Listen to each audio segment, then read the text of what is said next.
It is that time. Let's talk about a new hero that we got from the Age of Apocalypse box, Magik. Now this will be mainly a solo review, but I will have some multiplayer thoughts at the end. But what we're going to do is we're going to talk about her cards, her cost curve, Magik's aspects and what she's good in, and then rank her in the overall ranking of Marvel Champions heroes. Let's just go ahead and dive into it and talk about her alter ego. Ilyana Rasputin is a mutant mystic. Yes, that is right. We've been talking about it for a while, but we finally have a mystic that has mutant synergies as well. But the excitement doesn't stop here. She has an interrupt on her alter ego side that says when you change to hero form, you can put a spell in your discard pile on top of your deck. This is really important because when we do flip to that hero side, Magik plays with the top card of her deck face up, and once per phase, we can play the card of the top card of that deck at a reduced resource cost of 1. This is amazing. Being able to have access to an additional card to play and being able to reduce that cost is amazing. Her ability to play high cost cards is excellent. Plus she has access to like 20% more than most heroes get in hero form because she has access to that top card. The flexibility that Magik brings to the table, and we'll talk about it more here in a little bit, is phenomenal. However, her stat line in hero form leaves a little bit of room to be desired. It sits at a 1-2-2, but she does have some upgrades that will help her with that downside. Each one of these upgrades gives her a constant benefit as well as a conditional benefit based on what the resource icon is on the top card of her deck. So let's take Magik's Crown for example. It's a 2-cost upgrade. It gives Magik steady, and then when the top card of the deck is either a mental or a wild resource, she gets +1 thwart, bringing her up to a 2-2-2 stat line. And so you can kind of see the formula here. Her sword gives her basic attacks piercing, and then when the top card of her deck is a punch or a wild, she gets +1 attack. And then to round out the trilogy or the trio, the armor gives her retaliate 1, just as a consistent benefit, a constant benefit, and I will never remember that I have retaliate 1. And then when the top card of her deck is a lightning or a wild, she gets +1 defense. So if we can get a wild to the top of her deck, and more on that here in a little bit, we're sitting with a pretty sweet 2-3-3 stat line, and that whole like 1-2-2 stat line, which is her downside, thrown out the window. So that's pretty nice. Similar to her upgrades, Magik has events in her kit that deals with the top card's printed resource. Like Exorcism is her 2-cost thwart event, it removes 4 threat from a scheme, and if the top card of her deck is a mental or a wild, you get to confuse the villain. Now, this is a pretty awesome value if you can get that additional kicker. It's amazing value if you can play it at 1 cost from the top of your deck using her ability. It's a pretty cruddy cost if you play it from your hand without the kicker. And this is kind of the formula for her efficiency, and in my opinion makes her so much fun. She has so many different ways that she can play the card, and they can range in like value from mediocrity all the way to insane value. And the key is figuring out how to tip that scale to the insane side. This creates so much fun for me. I love the sequencing that Magik provides. The next card that we're going to talk about is her 2-cost attack event called Soul Strike. It follows the same formula as Exorcism. 2-cost, 4 damage to an enemy, and if a punch or wild resource is on top of your deck, you get to stun the enemy. Pretty sweet value. And then following a very similar layout, but I like it a little bit more, her 1-cost defense event, Magic Barrier, prevents 3 damage from an attacking enemy, and if the top card is a wild or a lightning resource, you get to deal 3 damage to the attacking enemy. Now the reason I like this a little bit more is it's a card that you can trigger in the villain phase, because remember her hero ability is once per phase, not once per round. So if we can double ding with Magic Barrier or another card that we can play in the villain phase, we're getting a lot more value from her ability. Now, from what we've been discussing so far, it may sound like there's a little bit of luck involved in how you can trigger these effects. But she does have deck manipulation and the ability to change the top card of her deck in order to get what you need it to be to get those triggers. So she has a couple of different ways, like with her 1-cost support, Limbo, that can swap a card in your hand with the top card of the deck, either as an action during the hero phase or as a reaction or a response at the start of the villain phase. So this is a great way to get like that needed a resource icon to the top of your deck, or set yourself up to play something that you need to and like get that reduced rate, because we can play it, the top card of her deck gets that double benefit. gets the resource cost. So say if we needed to confuse the villain, right? Hypothetical, we can use Limbo to swap Nick from our hand into whatever was on the top card of our deck, and then play Exorcism. We get the mental benefit because Nick has that printed mental resource, so we get to confuse the villain, and then we can play Nick for 3 resources off the top of our deck, so we get the benefits of Nick at a cost of 3 instead of the normal effective cost of 5. Insane. There's so many cool puzzle pieces that you can create your own solution to any problem that's given to you, and it's pretty awesome. Limbo is great, and that's not the only way we have to manipulate that top card.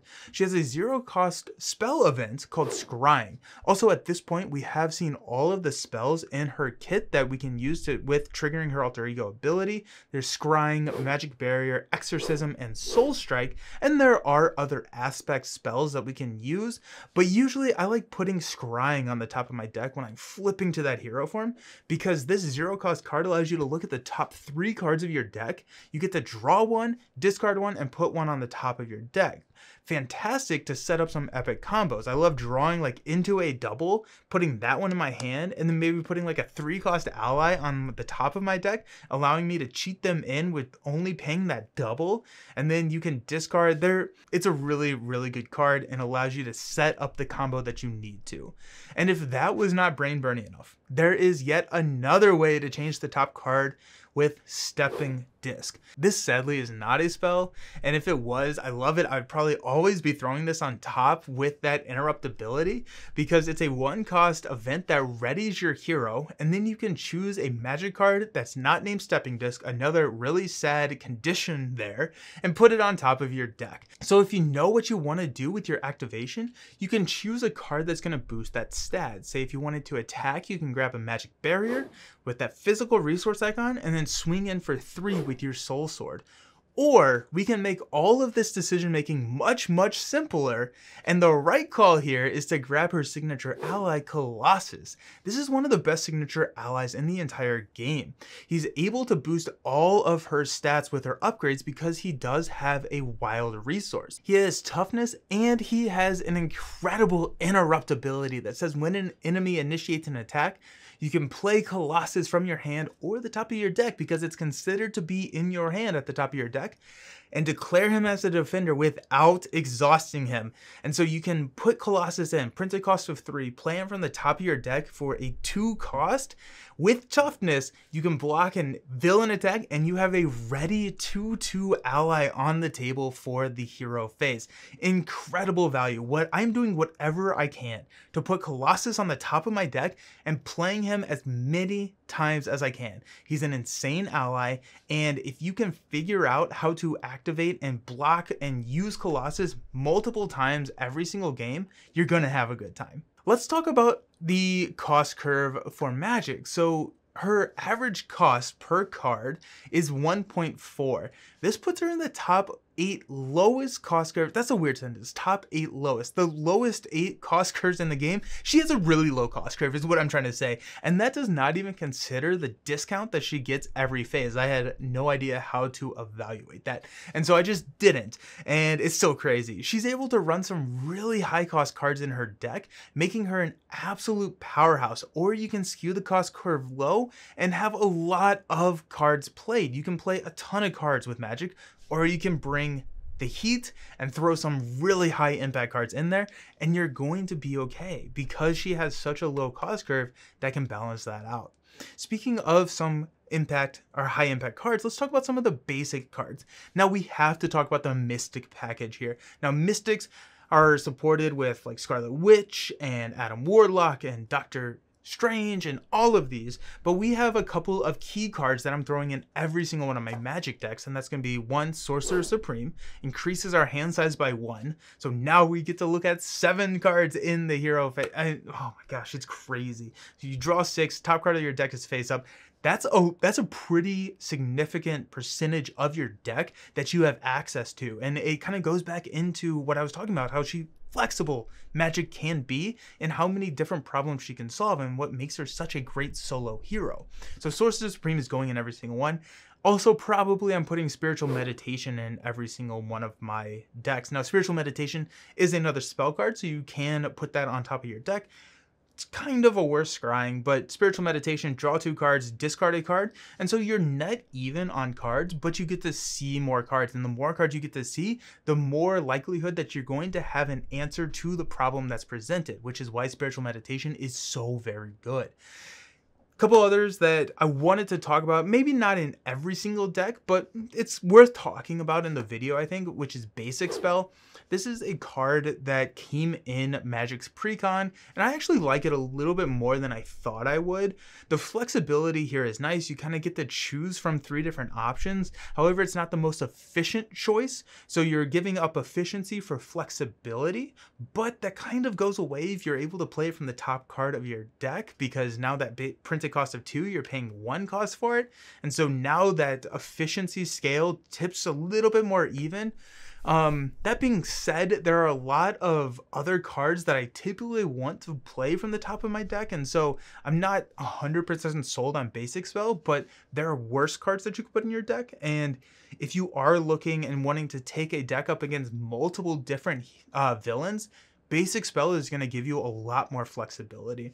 Next one that we're going to talk about is Blood Gem. This one actually made it into more of my Magic decks than I thought it would. It's a nice, inexpensive resource generator. Play if you have the Mystic trait, 0 cost. You can take damage to generate a wild resource. And I'm not triggering this every single round, but it's really great to have it when you need it. And so typically it's out there and it's like that final push, or if I really need to play something, or maybe I get caught off guard. It's a really nice caught off guard trigger. And so Blood Gem, putting it on the table can get you up and running really quickly. We're going to move into and talk about the aspects now. So we're going to talk about these. We're going to rank them in terms of what she's least good in into best in. And I will say that she's really flexible in every single aspect. So these rankings are going to be a very tight spread. And so don't think that 4th place is that much worse than 1st place.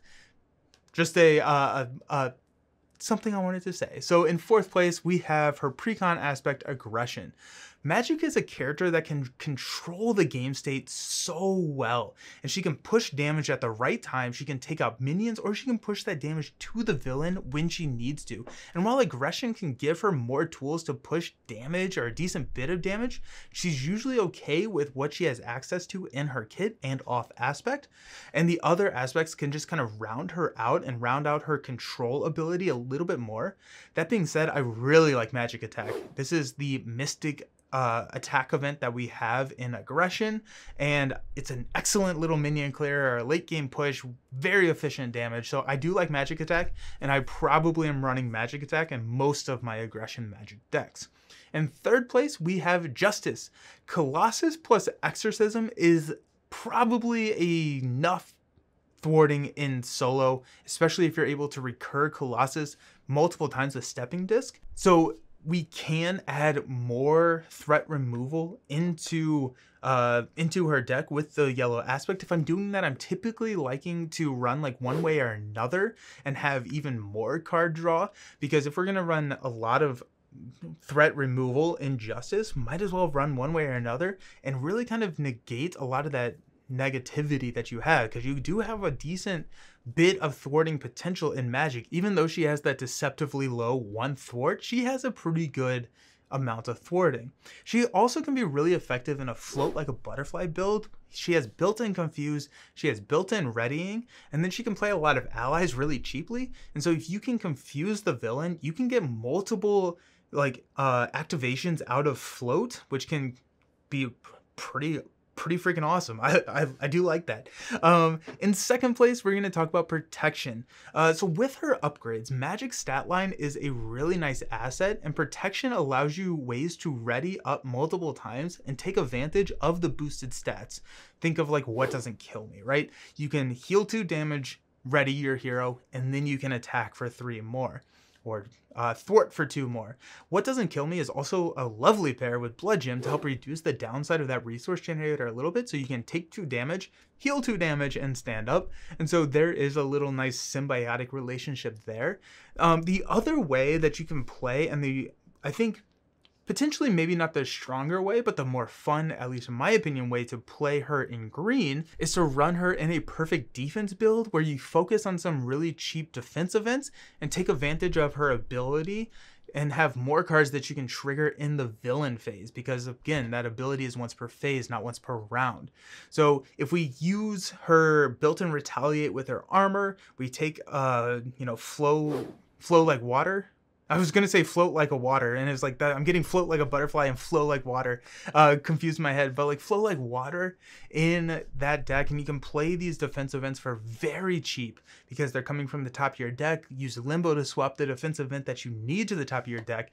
You can have some really cool synergistic combos going on, and it's a really fun way to play. Although Redding is really good, and a lot of her defense can be handled with Colossus in a solo game, and so it's maybe not the strongest way, but it's a fun way to play. But my favorite way to play her is actually her strongest aspect, and that's leadership. Magic cards are really good, and leadership has so many ways that we can get access to these cards. We get card draw with like White Tiger, amazing in this deck, because if we can play her from the top card or from the top of our deck, we're getting plus cards in our hand, especially on stage 3.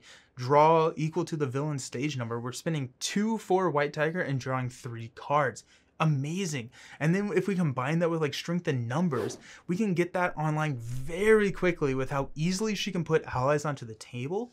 And so we can just Ally Flood is so just effective with her, and since she can play them at a reduced rate from the top of her deck, she can actually not only run the really inexpensive allies, but put some high impact allies on the table as well.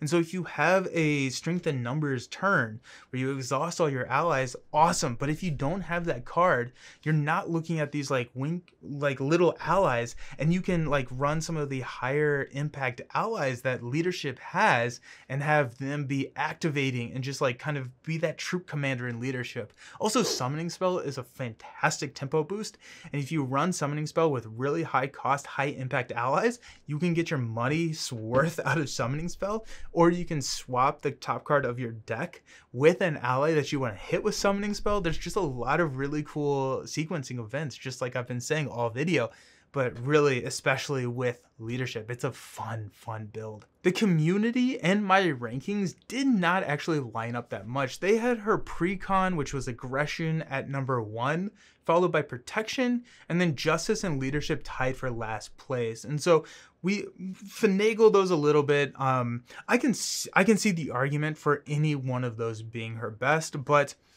that being said, we are going to agree on her overall ranking. They ranked her at an overall ranking in the A tier, and I'm going to agree with that. She has so much in her kit. Her ability to status lock or find the answers to the problems presented within her own deck and with her deck manipulation is incredibly impressive. And so we're gonna drop her in the A tier, not quite top 5 in that S tier in terms of strength, but pretty close. We're gonna put her right between Angel and Ironheart. Magik is so brain burny and so much fun. She has a decently steep learning curve due to how much she can manipulate that top card of her deck to get all the benefits, but once you figure out those combos, she can pull off so many cool, and it's just a dream of sequencing and triggering so many epic abilities. She is so strong solo, and she can do a lot with the stun and confuse in her kit. She has an S tier signature ally, and the Mystic package is going to get everything in its place. Magik is going to be a long-time favorite hero of mine. She is awesome. I like her a lot. In multiplayer, she can be very effective as well. I do worry a little bit about the length of time a Magik turn can take. Probably not a huge issue, just something that could be like a meta downside to her and a higher player count, but she can fill pretty much any role that the team needs. If she needs to be readying and defending a ton, she can do that with a really like an ally flood, and she can defend, she can stun lock, she can confuse lock, she can handle thwarting if she needs to. So her flexibility increases the value that she can bring to the table, because if you want to play Magik, she can fill any role, and if you're that 4th player to the table, just see what the team needs and build Magik for it. She's going to be really effective in that setting. So there you have it. That is Magik, the first of the 2 heroes that we're reviewing from the newest Age of Apocalypse box. We are going to be reviewing Bishop in the coming weeks. This got delayed a little bit because I was feeling a little bit under the weather, and I'm heading off to Con of Heroes this week. And so if you're going to be at Con of Heroes, let me know down in the comments. I'm really excited to see all of y'all. But thank you for watching. Let me know what you think about Magik down in the comments. I think that she is incredibly fun. Let me know if you think that she is super powerful, she's super fun, or neither of those things. I want to hear it all. I appreciate each and every single one of you. Make sure you follow to check out more hero reviews as they come out, and I will see you next time. Peace.